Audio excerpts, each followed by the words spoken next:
Hi guys, ഈ പുഴയും കടന്ന് പ്രമോ റിവ്യൂവിലേക്ക് എല്ലാവർക്കും സ്വാഗതം.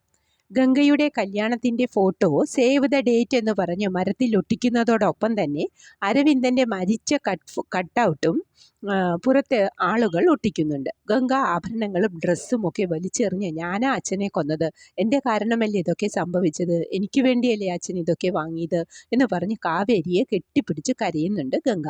ചേച്ചി എന്താ ഈ പറയുന്നതെന്ന് കാവേരി ചോദിക്കുമ്പോൾ, എൻ്റെ കല്യാണത്തിന് ഈ ആഭരണങ്ങളും ഇതൊക്കെ വാങ്ങാനല്ലേ എന്ന് ചോദിച്ച് കരയുമ്പോൾ, വിധിയാ ചേച്ചി, അച്ഛൻ എന്ന ഭാഗ്യം നമുക്ക് ഇത്രയേ ഉള്ളൂ എന്ന് പറഞ്ഞ് കാവേരിയും കരയുന്നു.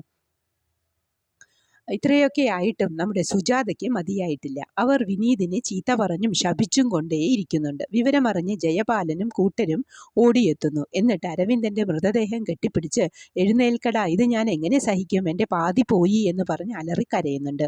ഇത് കണ്ട് എല്ലാവർക്കും സങ്കടമാവുന്നു. ആർക്കും ആരെയും സമാധാനിപ്പിക്കാൻ പറ്റുന്നില്ല.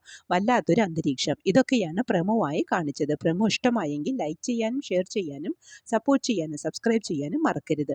അടുത്ത ഒരു എപ്പിസോഡിൻ്റെ പ്രൊമോവുമായി വരുന്നതുവരെ കാത്തിരിക്കുക.